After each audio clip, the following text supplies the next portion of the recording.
Hello Scorpio, welcome dito sa aking channel, Kapalaran 888. Welcome.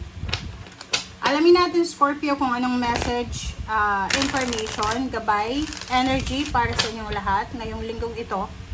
Okay. Let's check. Let's verify.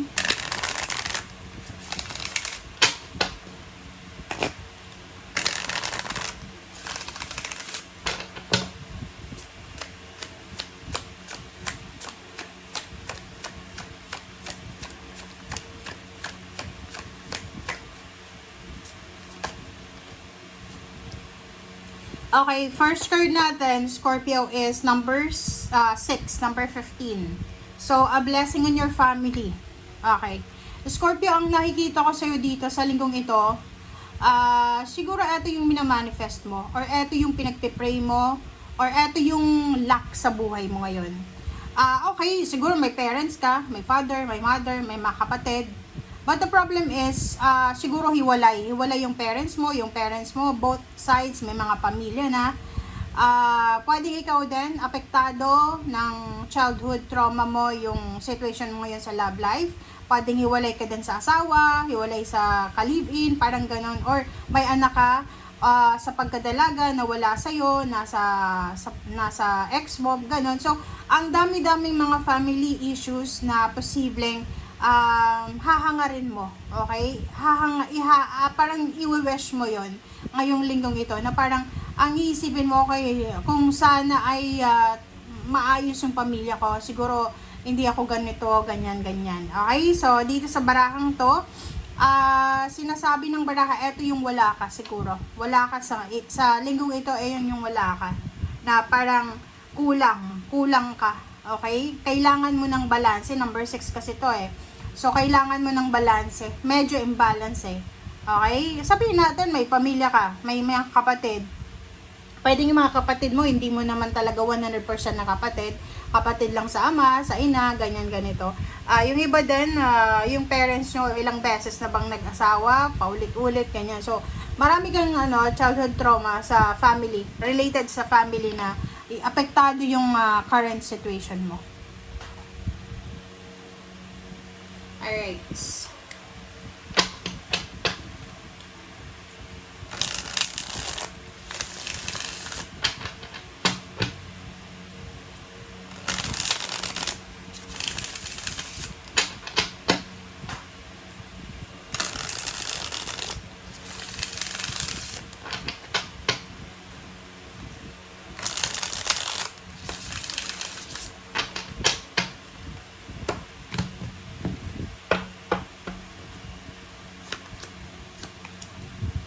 Okay, Scorpio. Queen of Pentacles and King of Swords. Okay.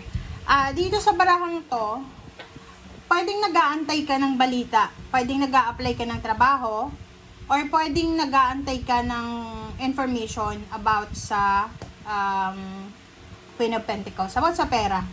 This one, the King of Swords, this is your prospect. Ang nakikita ko sa'yo dito, simula ngayong linggo, or maybe few weeks ago, sobra-sobra yung gigil mo eh. Gigil ka na yumaman. Gigil ka na maging successful financially. Kasi pakiramdam mo, Scorpio, once na naging financially stable ka and secured, magiging balance na yung buhay mo. Parang yun yung nakikita ko sa'yo dito. Yung Queen of Pentacles, eto yung financially stable talaga. Financially stable. Pero, sinasabi ng baraha dito, kung willing ka na makuha yung Queen of Pentacles, kung willing ka talaga na maging Queen of Pentacles, kailangan ihanda mo yung sarili mo. Kasi itong Queen of Pentacles, guys, hindi ito one time, big time lang na ginawa niya eh. Marami itong pinagdaanan ha. Marami siya. Pumasok siya sa butas ng karayom talaga to bago to naging Queen of Pentacles.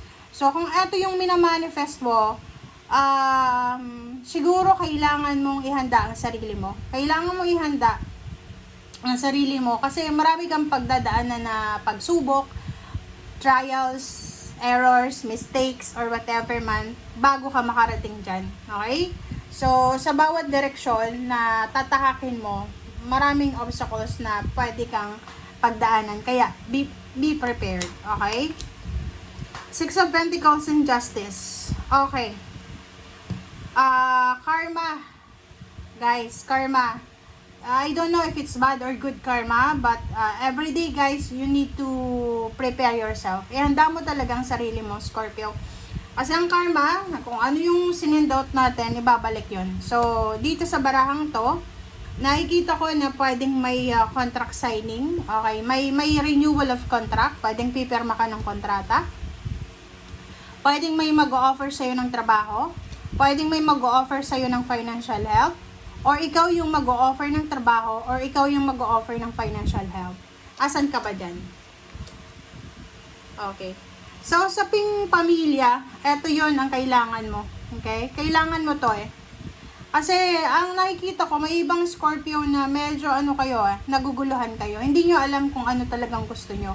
Hindi nyo alam kung gusto nyo maging mayaman, maging successful yung family, magkaroon ng masayang pamilya. Sa kasalukuyan guys, parang balisa kayo. Masaya ka ba?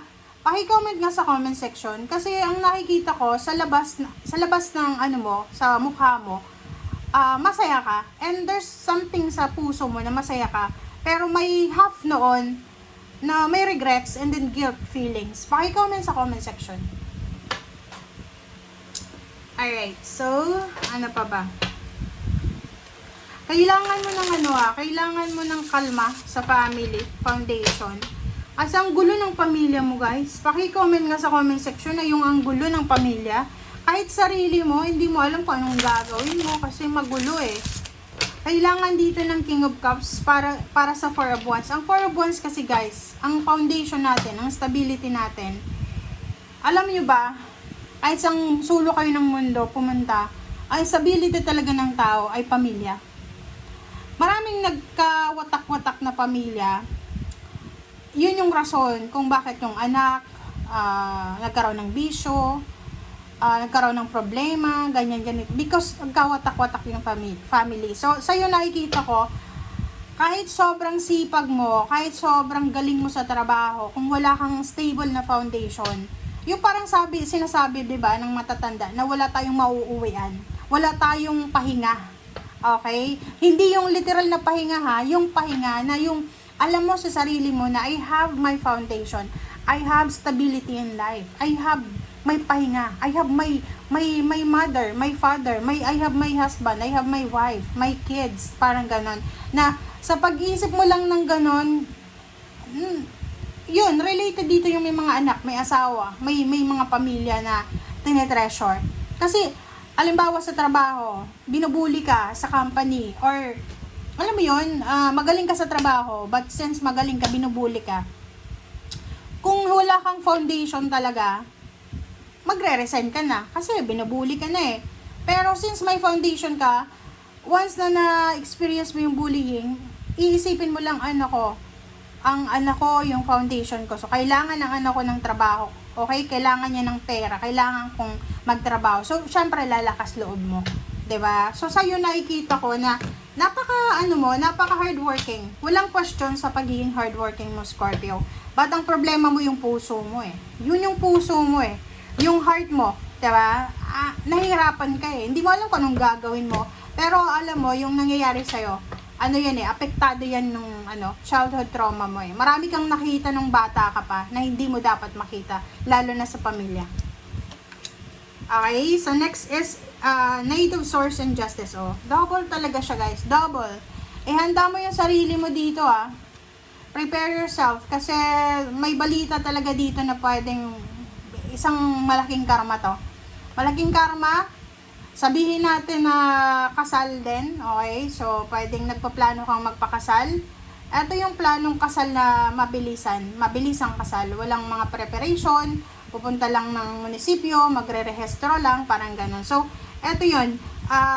Nakikita ko sa'yo dito na kontrata. Pwedeng isang mabilis na kontrata ang pipirmahan mo, papeles, dokumento. Mabilis na mabilis na karma, whatever man yan. Six of Wands, diba?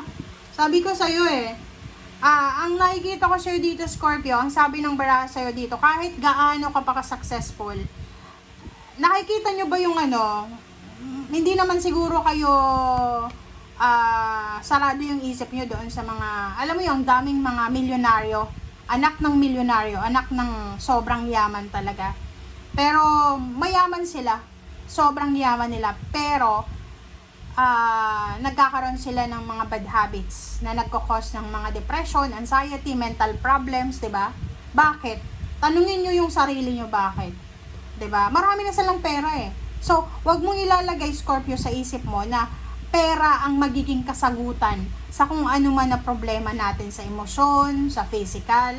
Ang sagot dyan talaga pagmamahal, as in yung peace of mind, na wala kang natatapakan na tao, walang taong umiiyak dahil sa'yo, wala kang nilalapastangan, wala kang, alam mo yun, wala kang yung konsensya mo malinis. Yun yung pinaka talaga magbibigay sa'yo ng peace of mind.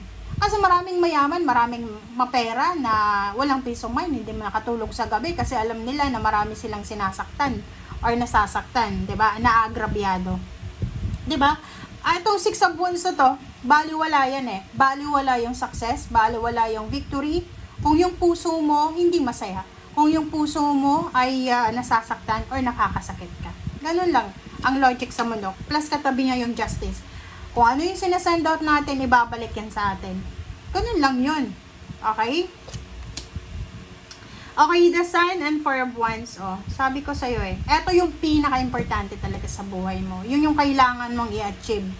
Ang kailangan mong i-achieve, Scorpio, is yung maging masaya ka kasi kompleto yung pamilya mo. Masaya ka kasi wala kang natatapakan na tao. Masaya ka kasi stable ka. Yung mindset mo, lahat. Kumbaga, nagja-drive siya sa bawat isa. 5 of Pentacles, oh. 'Di ba? Wala kang yung mga problema natin sa pera, may solusyon yan.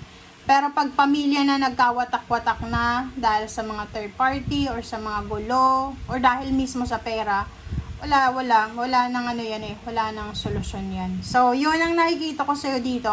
Ito yung mindset mo this week. Ito yung talagang marirealize mo sa linggong ito. Thank you for watching. Bye!